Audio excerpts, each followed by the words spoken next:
Hello, hello. Thanks so much for joining. We are going to get started. Today we have two amazing presenters, John Parker and Donald White. John Parker is from Prescriptive Data Solutions, and Donald White is from the Cynet Security Operations Center.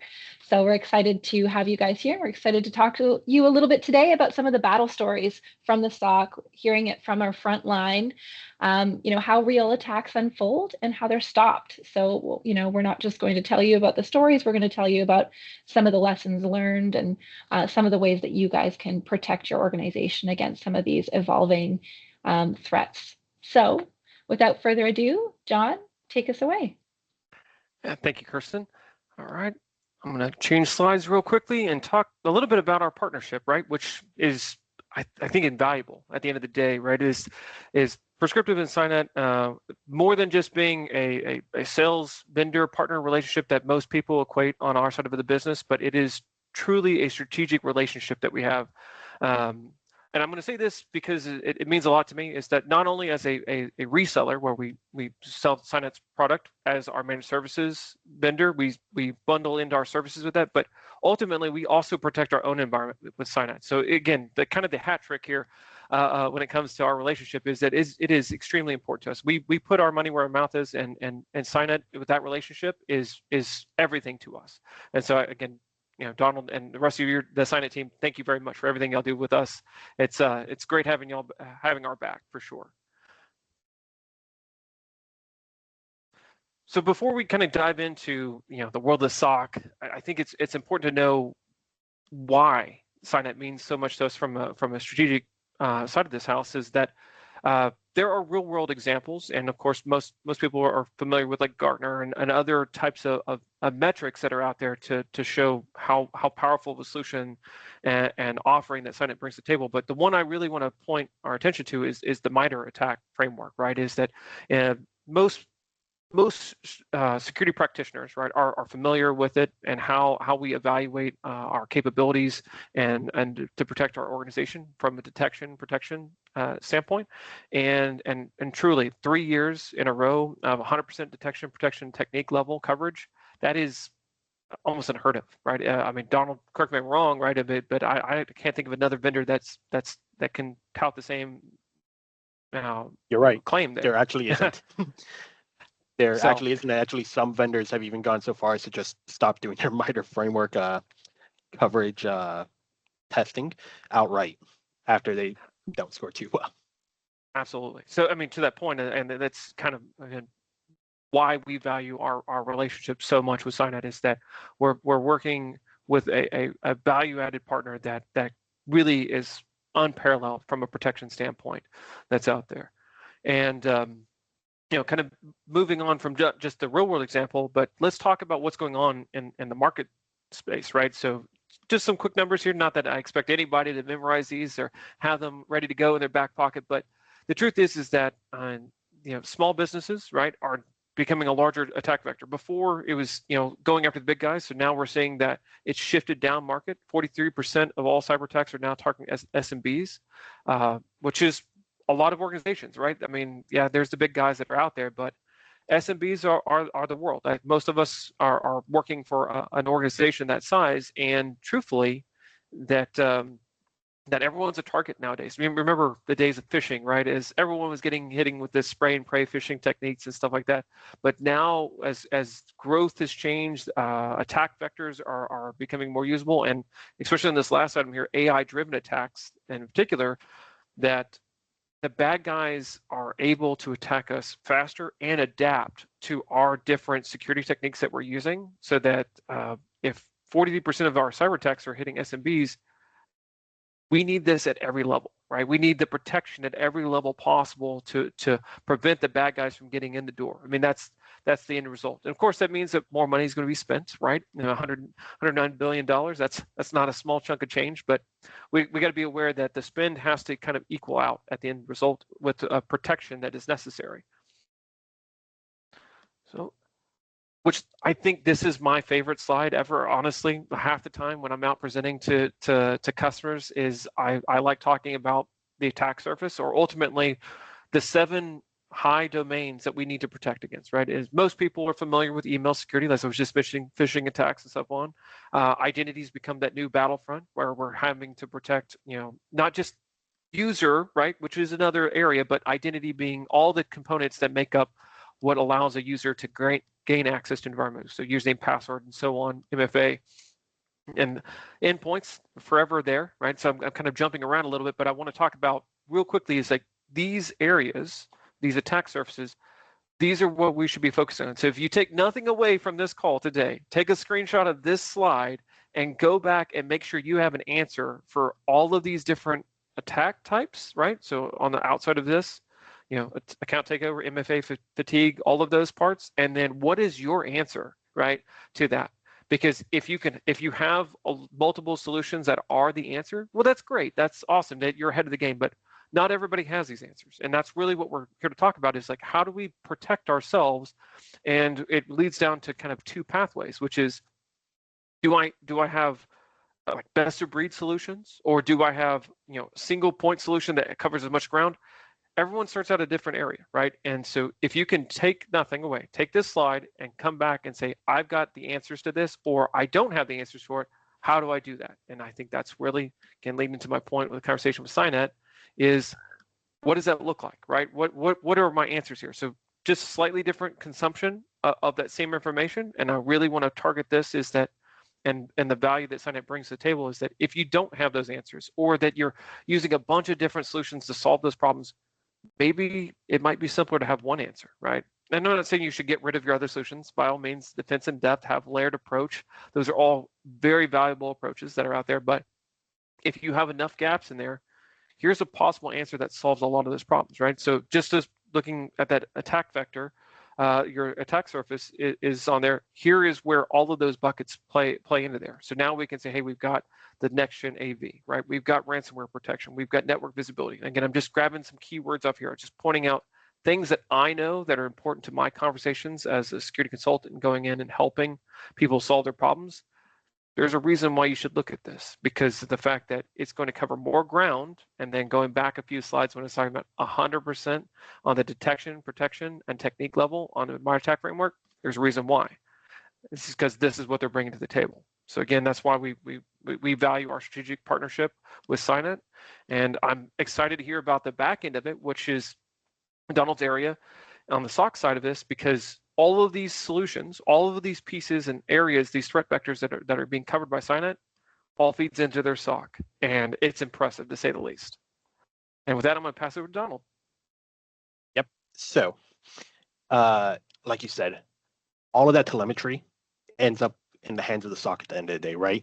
Because when you sign up with Cynet, you also get the CyOps SOC on your side, kind of an extension of your team that's going to help you mitigate these threats, handle those alerts, apply proactive and reactive controls and steps whenever something ends up coming up. So you can see over here that we're kind of trying to show just what makes Cynet a little bit special, which is our proactivity, right? A lot of security vendors will alert you on stuff, but they don't always have the proper responses to what they're generating and what they're picking up. Whereas Cynet, though, with our leveraging of AI, we have these proactive and predictive alerting models that will catch threats in their beginning stages. We'll catch that identity theft. We will catch the business email compromise before the attacker starts sending out more phishing from your end users, right?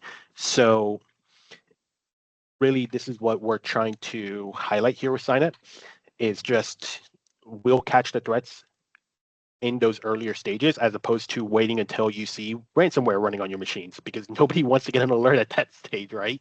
You don't want to wait until the last moment before you realize, oh, I've been compromised. So, of course, that kind of comes down to these numbers over here, where you'll notice jumping around a bit, detection to full containment in under 1 second. I just got off a call with one of our users where it was literally under 1 second. They had an attacker that had compromised their network, that had gone on their network. And one of the things this attacker wanted to do was disrupt their ability to access their backups. They were trying to delete the VSS shadow copies, but the PowerShell command to run that the attacker was trying to leverage never ran, because Cynet stopped the attack, that specific command before it ever got a chance to go off. And then you can also see over here the automated remediations, where 90% of these threats are automatically remediated. And for those last 10% of threats, the Cynet CyOps SOC team can help out with the ability to create automated detection, automated responses that are custom to your environment and based on the telemetry that we see in your environment. So again, a lot of this is a combination of the AI and the Cynet CyOps combination, where we kind of feed into each other to generate better telemetry, better recommendations, and just a strong and improve the security posture for our customers. So again, this kind of goes back to what I've been saying, where it's not enough nowadays to just have that human analyst, right? You need a little bit of AI to empower that human analyst, because an attacker has most of their stuff automated. An attacker is going to delete your shadow copies. They're going to priv-esc. They're going to download malicious payloads onto your machine within 2 or 3 seconds. So a human by themselves isn't enough, but you do still need that deep insight that a human can validate the behaviors that they're seeing and provide strong recommendations on top of that almost automatic response that we're able to give out too. So, like we said, the SOC here at Cynet is strong on the AI in regards to helping us improve our automations and our response capabilities. We've got, because of that, a significantly faster response time than what you would see from other human only SOCs. And you can see even that sorry, and you can even see that while our speed is great, and while we are reaching out to while we are containing these threats very quickly, it's still not enough, because at the end of the day, you still need that human element to dive into what caused what was the underlying security risk that caused the incident to begin with. That way we can mitigate the risk at its source and prevent it from happening further. Because containment just isn't enough anymore. If all you're doing is disabling a user, isolating a host, and re-imaging it, you're not getting rid of that underlying threat that caused everything to begin with. So, John, this is the part that we all came for, which are the battle stories from the SOC, where I am going to dive into some of the real incidents and real alerts that the SOC has to deal with on a day-to-day basis. I'm willing to bet that a lot of our viewers have actually ran into some of these before, because they're pretty classic attack examples. So hopefully they've already had the lessons learned. But if this ends up working as a warning to anyone so that they can improve their own security posture moving forward, that would be great. So yeah, let's dive into it. So the first battle story, the first example that I've got, is one where we had caught a financially motivated attacker whose main goal was to hold a customer for ransom, right? They wanted to get in quickly, establish persistence, and then dump malicious files, encrypt files ASAP, and then move on with their lives, right? Because that's what we usually see from the financially motivated attackers, as opposed to something like an APT who might be trying to do exfiltration and stay on your network for an extended period of time. So what we saw here was that an attacker was able to exploit a known sonic wall vulnerability that allowed them access into the network itself. Once they were on that network, they were running tools like Responder and other network-based attacks to try to pull authentication hashes from the communication between the different endpoints, and use that to priv-esc throughout the network and move on from their initially breached account to the domain admin itself. So at the network level, unfortunately, the users weren't ingesting their SonicWall logs into Cynet, so we didn't have the telemetry and visibility there. You could see that they didn't have centralized log retention in a CLM or SIM solution, which did prevent them from catching it sooner. But Cynet was able to use our built-in rules and AV signatures to not just detect the malicious files being dropped, but also the malicious commands once the users had moved on to trying to infiltrate the network itself. John, I'm sure that you've seen this before. It's how many people forget to patch out their firewalls, and then they're surprised when they get hit by a 0 day 6 months later.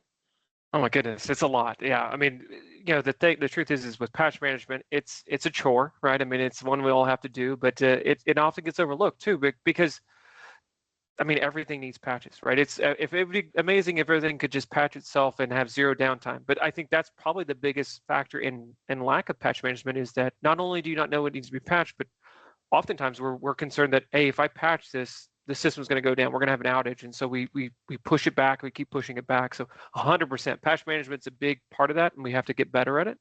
But the other part too, along the lessons learned, that is not even remotely surprising, is centralized log retention, right? We need to have that. We have to have that in order to know really what's going on across our entire enterprise and be able to go back and get good forensic data, because you need all these different pieces in order to really understand what was the target, what were we going after, how did they get from point A to point B as they start making like lateral movements across. And if we don't have centralized logging, we can't see it. So 100%, definitely common areas for sure that we've all talked about and said, you know what, tomorrow we're going to get this knocked out. We're going to get these patches taken care of for sure. And then 6 months later. Yeah, exactly. But yeah, the CLM, I'm glad you highlighted that again, because in this particular instance, the default configuration for that firewall was, for their SSL VPN logs at least, was 3 days. And so we had seen the initial malicious behavior on a Friday, and the SOC isolated the machines because they were proactive. And then we called, and nobody picked up all weekend.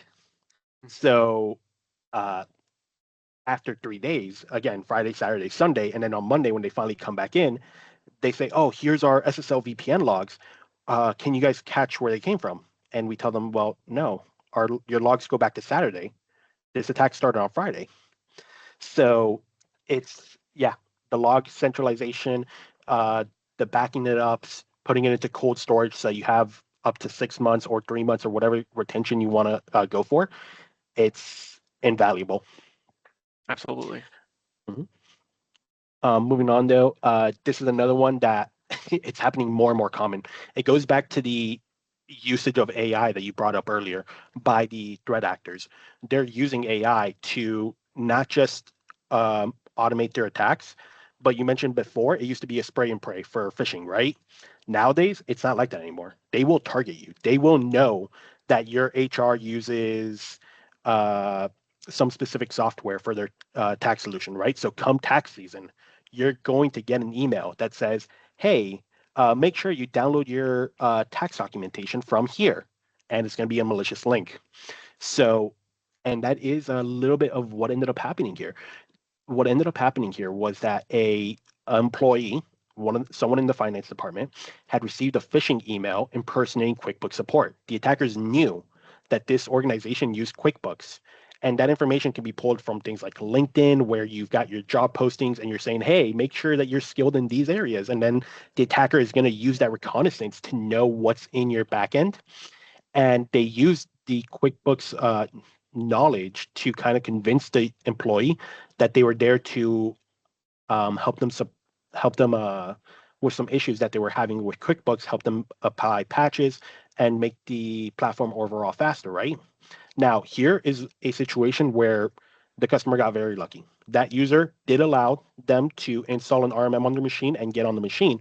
But once the attacker logged into QuickBooks and started trying to exfiltrate data, the user thought to themselves, wait, this isn't right. Why does support want to download our financial documents? And why do they need that, right? So they did kill off that connection. They did reach out to their IT department. And then we were able to move on to the incident response from there. So that is another part where the SOC comes in, because when they had reported this information to their IT department thought, oh, well, you kicked them off, we uninstalled the RMM, we're good to go. But what they didn't realize was the RMM allowed things to run in the background. So the attacker had actually established persistent footholds via other tools installations using benign tools. But the Cynet SOC's investigation into the CLM, and again, going back to the importance of logging your data, we were able to determine all of the installed applications, the changes to certain configurations to allow that persistence to stay, and we were able to get a full cleanup of the endpoint. And so really what this reinforced to me is the need for ongoing security awareness training, because that user, they did a great job. They caught it eventually, but imagine if they had caught it earlier. They could have prevented the entire thing outright, right? So, John, have you seen that security awareness training is something that your users are prioritizing, that they're taking pretty seriously? Absolutely. I mean, I say this all the time. Funny enough, is like you could have, spend millions of dollars on the best tools in the world, right? But the user is still going to be the weakest link, because there will always be a way to get around it. And the only way to reinforce that is training. And we do it in a positive way, for sure. Like us and every organization out there is like, we don't want it to be like, browbeating you down on training, but we have to know, like, the fact is it did work. Like, to the point is that in this situation, that this user did kind of, what, this does feel weird. Like, the flags are starting to go off. So had it been a little bit more upfront, perfect. But yeah, absolutely. Security awareness training is one of the biggest, things that we can do to help level up our users and drive just looking for more suspect behavior, right? Phishing emails, like we've seen a downtrend on, while AI has made it harder for sure, but we have seen this downtrend on people being more, duped or tricked into clicking on something, because like we've driven that kind of like always be suspicious of emails, like, for sure. So 100%. So now what you got to do is look at that evolving threat for phishing, where it's not just an email anymore, though. Nowadays, what I'm seeing is attackers aren't sending that initial email outright. What they're doing instead is they're just calling the user over Teams. And so one of the really neat attacks that I've seen recently was an attacker had actually spam bombed an organization, and then they called the user claiming to be from IT, and they said, hey, we know you got a bunch of spam emails. We're here to help you out. We'll go ahead and clean these up. All we need you to do is install this RMM tool. That way we can clean out your inbox and everything for you. And users So it's will a fall for two-front that. attack at that point, Mhm. then, right? Because basically they're the guys that are sending the spam emails, right? So they already know what's happening, and so it further justifies, and almost makes it to like, oh, well, these are the good guys. They're here to help me. So 100%, like that, their ability to kind of play against our own good nature in this situation it's just their game is leveled up. The bad guys, and they only have to win once, right? We have to win every time in order to protect our environment. They only have to get in one time, and then that's it. The damage is done. So that's amazing. Exactly. So yeah, phishing is evolving, and like I said, I do attribute that a little bit to AI, because I've seen that, like you said, it used to be spray and pray with a generic fish, but nowadays it's so targeted, and they even set up their own pretexts. The usage of a spam bomb to annoy the user, that way they would be grateful when the IT team comes in to help out. That was genuinely impressive. But anyways, moving on. So for this next one, this one didn't leverage the usage of a vulnerability. Instead, it was just a brute force against VPN that led to an authenticated to a successful authentication. But again, though, we're kind of going back to this to these VPN examples because they're so common. I'm telling you, the number one type of attack I'm seeing here at Cynet is always someone brute forces, someone exploits something on the VPN, they get on the network, and then they want to privest from there. So this time, though, this attacker was a little bit more stealthy. They weren't like the initial financially motivated attacker where they just wanted to get in, encrypt stuff, and then hold you for ransom, right? These guys had actually been able to leverage a overly permissive SMB permission setting to start uploading malicious files. So what they actually used was they hid some of the files on the shared drives, on the network drives for the via the SMB, and they put malicious LNK files. So LNKs are your link files, right? And now that LNK file is impersonating the real doc, Excel, whatever it is that the users need to access. And what that did was it would redirect the user's connection to their own machine, and they would let them hijack a session token or a pull back a authentication hash. That way they could replay that and steal the user sessions, their tokens, et cetera, and move across the network. They were able to use those stolen credentials and eventually attempted to deploy a key or ransomware across the environment. But thankfully in this situation, they did get blocked by Cynet at that ransomware level. Unfortunately, again, this is another instance of them not pulling in their logs. So I'm not going to keep hammering in the same point, right? But this again kind of highlights the need for hardening, in my opinion, because again, why is your SMB allowing everyone? Why are your network shares allowing anyone on the network to access them? And that's ultimately what we recommended to the customer. We showed them the Cynet portal where we have the misconfiguration section, which I like to call the hardening recommendations, because there were recommendations in there telling them, hey, you have these shared drives, this SMB allowing authentication from anyone and everyone. And so, yeah. Don,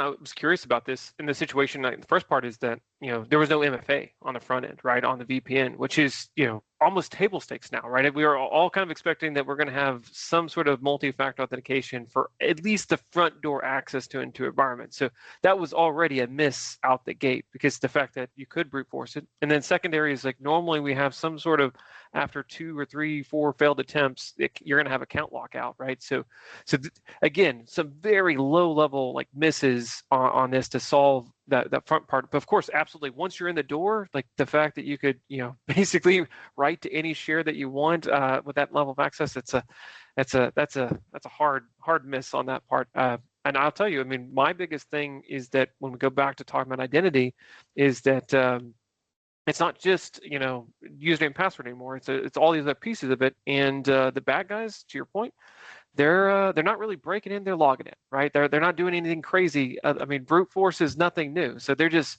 forcing their way in once they get the username and password, and they're off the races. So yeah, this seems like something that everybody should kind of go back and reevaluate. It's like, are all of our front doors locked? Do we have all the right pieces in place just to stop that first problem? Yep, that's exactly what I want to highlight with this case. Is there's just so many kind of intuitive at this point security controls and settings that we expect to be enabled, and they just didn't have it. So when was the last time, though, that you heard of a customer who had audited their own settings across their various platforms, and they can confirm, yeah, here's the documentation showing that my VPN has MFA enabled, and here's the configuration for my network shares, and here is the configuration for the permissions for installing applications and running them as users. So that's kind of what I want to highlight here is, when was the last time that you truly audited your environment and your configurations to know that you did have those best practices enabled? All those things that we know should be enabled, but might not be if you might have overlooked it, because everyone's got to configure hundreds of things per day, I bet. It just takes one mistake. You mentioned it before, right? The attacker will find that, some attacker will find that one mistake, and they will leverage it at some point or another.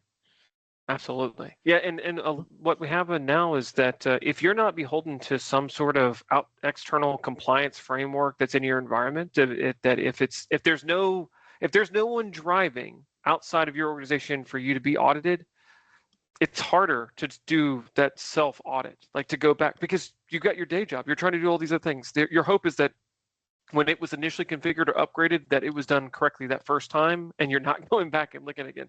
So that's, I guess, one of the beautiful things about this is, one, we can help, right? We can help through Cynet and Prescriptive, help kind of look over on a daily basis what's some of the missing configurations, but also what else are we missing? Like what are the basics that we take for granted that we're not doing, and let's go back and circle over and make sure it's still staying true. So absolutely, yeah, these are easy wins, right? They just take time, and you've got to remember to do them.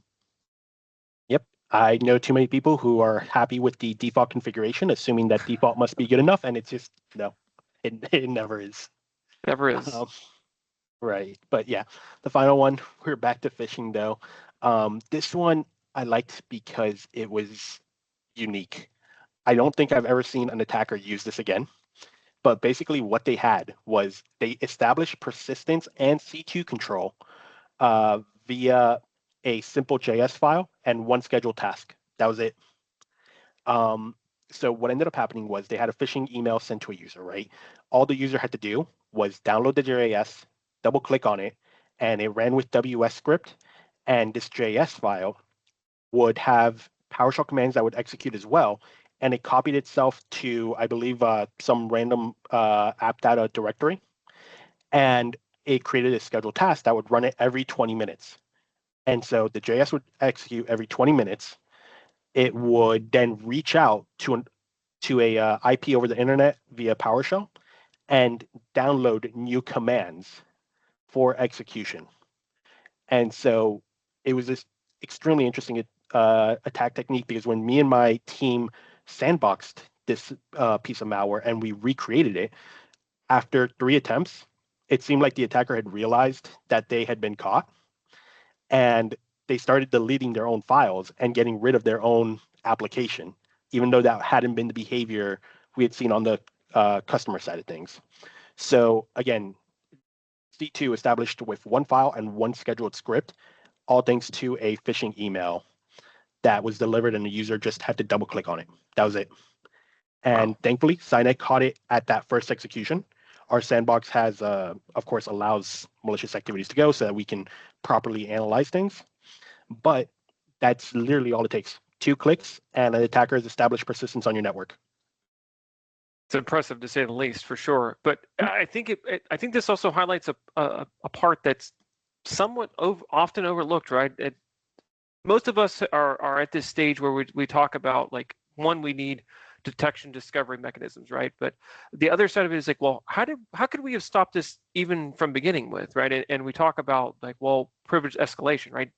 Taking away, let's call it admin permissions from every user, like that seems to be a hurdle that most of us are struggling with within our organizations, because when we have decentralized, workforce, things like that, that it's kind of cost preventative to have some sort of privilege escalation tool inside of your environment. So we know that, but let's just say as an example, this had the user not had permissions to run, executables and stuff like that, it could have stopped itself, right, from even taking place. But that's not realistic. And that's why I will call this out, because yes, while we're looking at these other alternatives to solve these types of problems we're using privilege escalation and things like that to take advantage of this, oftentimes they're using what is known, like, tools, right? Like known processes that they should be running in their environment anyways. Yeah, maybe they shouldn't have been running a JavaScript file and stuff like that, but in general, a lot of the bad guys, they're using, PowerShell and other things that it normally would just be a normal process for a user, especially if you have a power user. So having this visibility to actually detect bad behavior within those tools is really the key element that I would point out that's different from just privilege escalation. So absolutely, I mean, it's excellent that Cynet, as soon as y'all saw this, is like, yep, this is wrong, kill it, right? That's a behavior that your privileged access tools wouldn't have been able to stop. They would have just stopped them from doing it, but as soon as they asked for permissions, they would have been able to run it. So that's a big difference between setting up least privilege versus the other way. So I just wanted to point that out. I think that's amazing. Yep, and I actually want to point out something that you were mentioning. So you were going back to the use of embedded tools and living off the land techniques there for a second. And so one thing that you'll notice here is that where this attacker attempted to actually host their infrastructure, so to speak, the other side of the C2 was on Dropbox.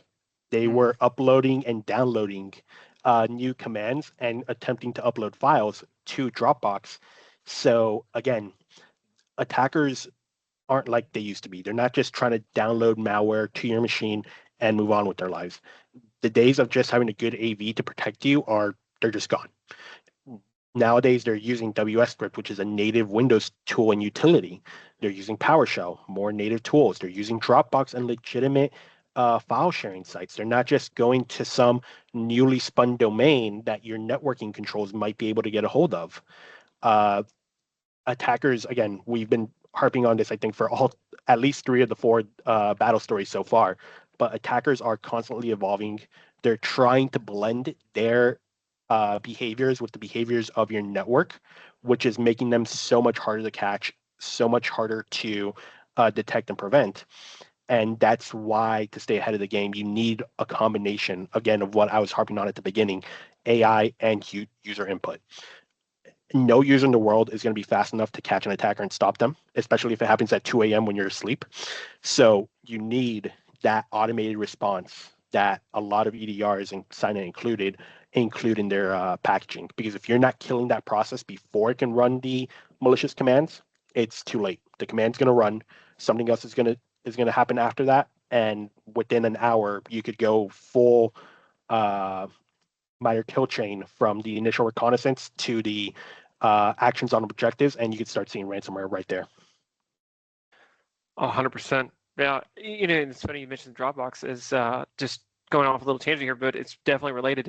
In my own personal life, I had a friend of mine that his Google Drive was compromised, right? That was the compromise that happened, and he kept having a breach on his computer and all this stuff, and he kept wiping his computer, starting over, and then he'd go and set up Google Drive again. And as soon as he synchronized it, the bad guy was in it again. And funny enough, I was like, hey, I dropped Cynet on there, and that's how we found it. Ultimately, we saw the transaction. So 100% real life story. I can relate. That happened to me, and it saved the day for sure.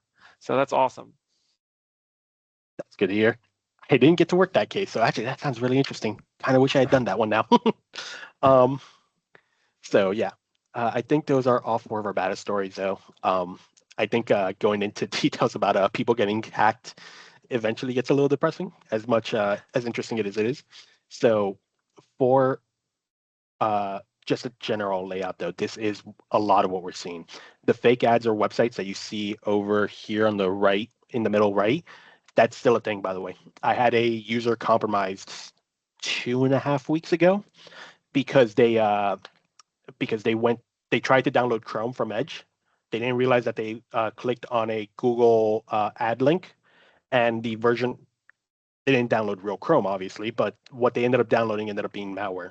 So all of these things are still happening today, but they're getting more and more sophisticated. You're still seeing those seasonal phishing emails. Before, I told you, come tax season, don't be surprised when you see malicious emails in your inboxes saying, hey, click here for your new tax documentation, et cetera, and you are seeing AI generated fish, which no longer have those weird misspells and those weird verbiages that used to be telltale signs of phishing. We harped on unpatched or outdated firewalls. Again, patch management is so important. If there is a vulnerability, an attacker will find it eventually. And John, you said it before. It takes one time, right? That's right. That's all. On my side too, I spend a lot of time helping manage firewalls and get patches and stuff done. But the interesting thing about that is that that it's all publicly posted. Like most of the bad guys aren't using 0 days. Like these are known CVEs that are just widely posted out there, and then they have a playbook of what to operate. And it's not too difficult for a bad guy to figure out what type of firewall you're running, because there's some telltale markers when they ping up against it, that they're going to get a response like, oh, yep, I can see this is a Cisco, this is a Palo, this is whatever. And then once they know that, then like, okay, let me pull out my playbook and run all of these vulnerabilities that have been publicly posted and see which one is susceptible to it. So yeah, it's kind of an important thing, especially since that is your barrier of entry, right? That's your edge. Definitely keep that one patched for sure. Now, how do you convince your users on the legacy firewalls, the ones who have something so outdated it's not even getting security patches anymore, to upgrade? Because that's something else I'm seeing is users who say the downtime from upgrading the firewall isn't worth it to them. And I'm just thinking to myself, this has 10 CVE 10s. Mm-hmm. Someone's going to exploit this. It's interesting you said, because part of what we've been trying to help customers decide and design on is like, how do we move away from a centralized model, right? Like maybe we can move to decentralized, where we have distributed firewall, or we're using cloud, right? So that we can get away from the patch management and we can do that. So that's a part of that. But you're right. The ones that are running older firewalls and they're looking at this is we really just have to help them get off it, right? Because that's the only answer. Because you can keep patching something, or attempting to, but eventually the support on it's going to fall off. And you're never going to get that security fix to fix that next hole in there. So really the answer is there a different model or a different process or platform we should move to? And then we figure out how to circumvent around that and keep them up and running on the old way, get the new place up, and then swing it over. Like that's probably the easiest way to solve that problem. I'm happy to hear it. I'm glad that you're convincing your customers to upgrade that stuff. You have no clue how many customers I see with a 2008 Windows server with a web application still on the internet. And I look at that and I think to myself, I'm not going to like this conversation. I already know how it's going to go, but I have to have it. Well, it's about making sure that they understand the risk. At the end of the day, that's the only thing we can do is like, here's the risk and here's what can happen to you. And here's some answers, right? And making them accept it, right? I mean, unfortunately, it's a hard conversation, but either you're going to have to accept this risk or we're going to have to figure out a way to mitigate it for sure.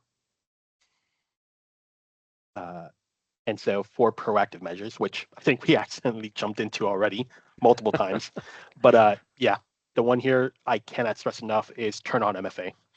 If it supports MFA, turn it on because chances are it's an attack vector. It probably holds data that you don't think might be sensitive, but turns out it actually is. So yeah, turn on MFA. That is going to go the furthest in my opinion, because that is the current attacker target. It's the juiciest, nicest target is your identities.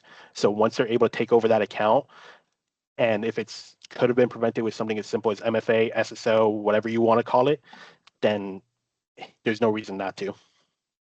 And if it doesn't support MFA, you should probably look at getting off of it, right? I mean, that's unfortunately to say it at this point. I mean, we get it. Like there's legacy technology and stuff like that, but you should look into everything around putting some amount of additional protection around it. Because I get it. I mean, sometimes we can't do it, but that should be, again, a kind of flag in the ground and say, hey, we got to figure out how to get off this system if we can't get MFA on there for sure. And the more critical the data, the more you're going to need it. And then the other one here that I'd like to bring up is also that ensure backups are working. I'm sure everyone here has heard the expression before. If you haven't tested your backups, you don't have any, because there's so much of a good chance that it's just not going to recover even if you try.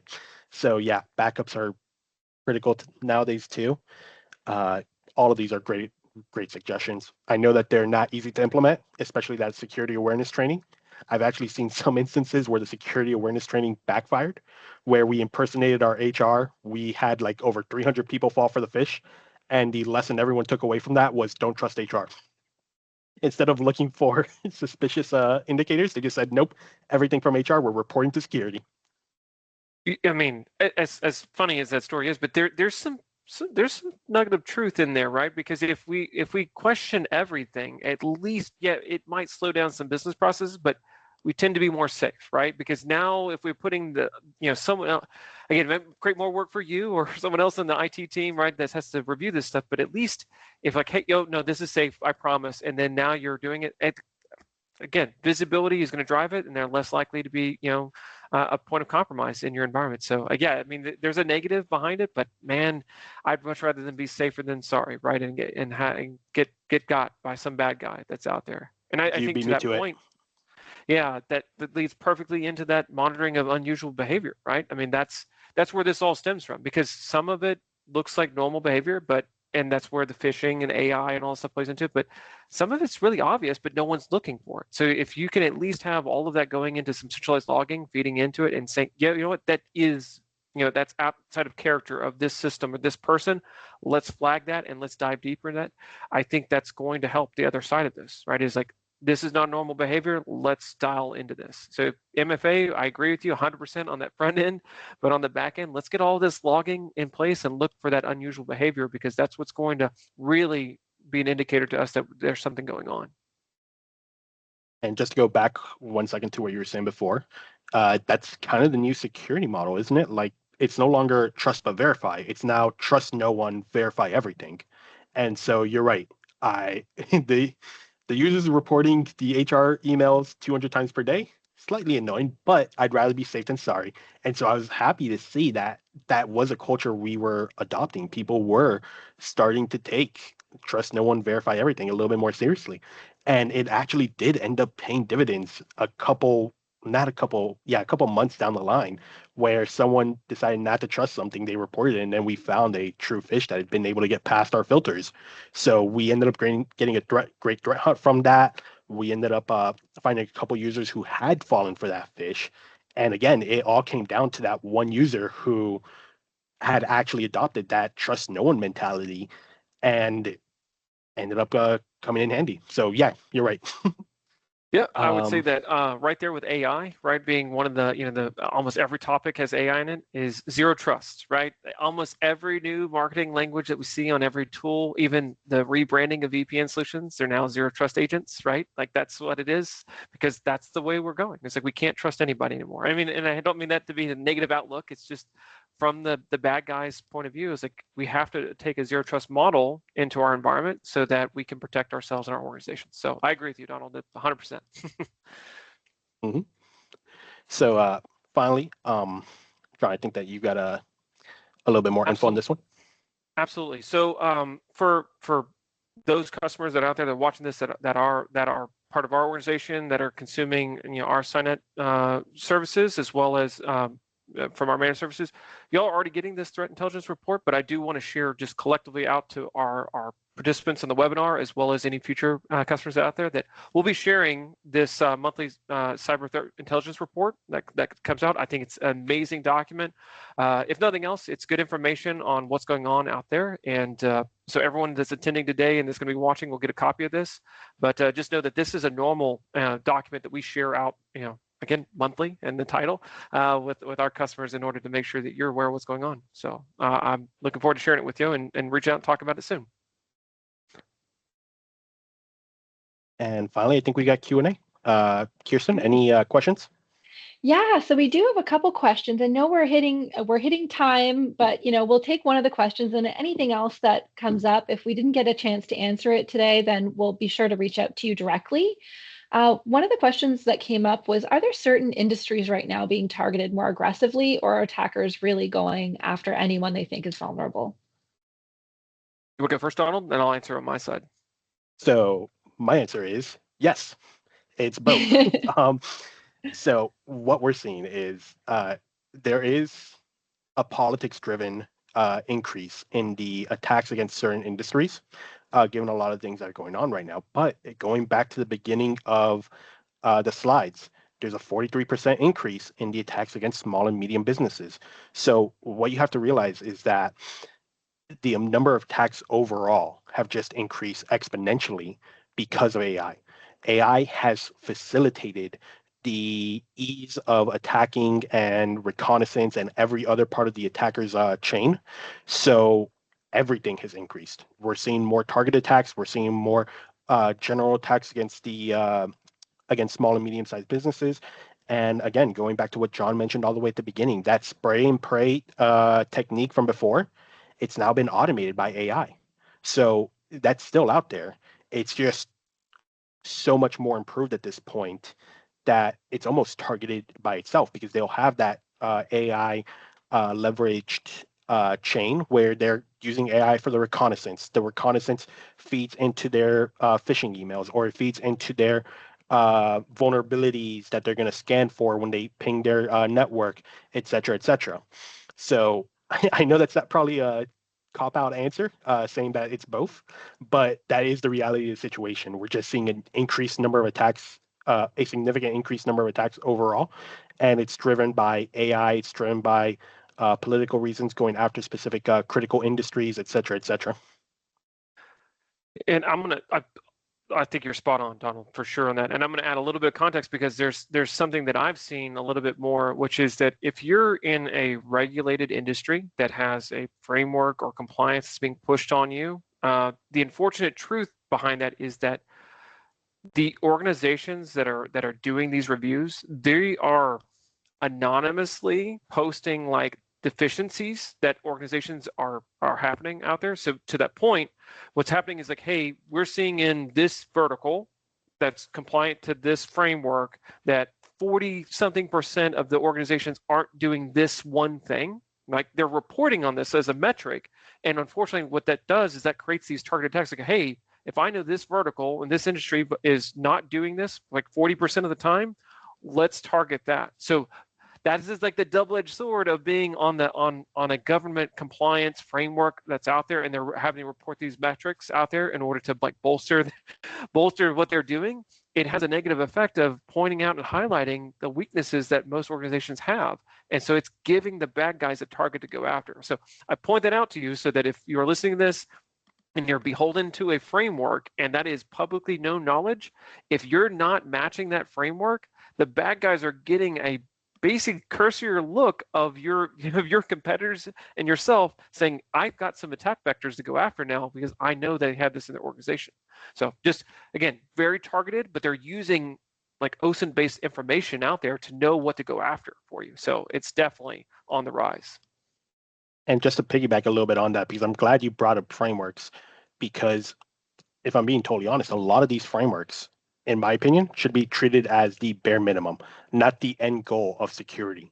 So I think like the most famous example is that up until like 2 or 3 years ago, the PCI recommendation for passwords was what, like 8 characters, and they didn't have any complexity requirements.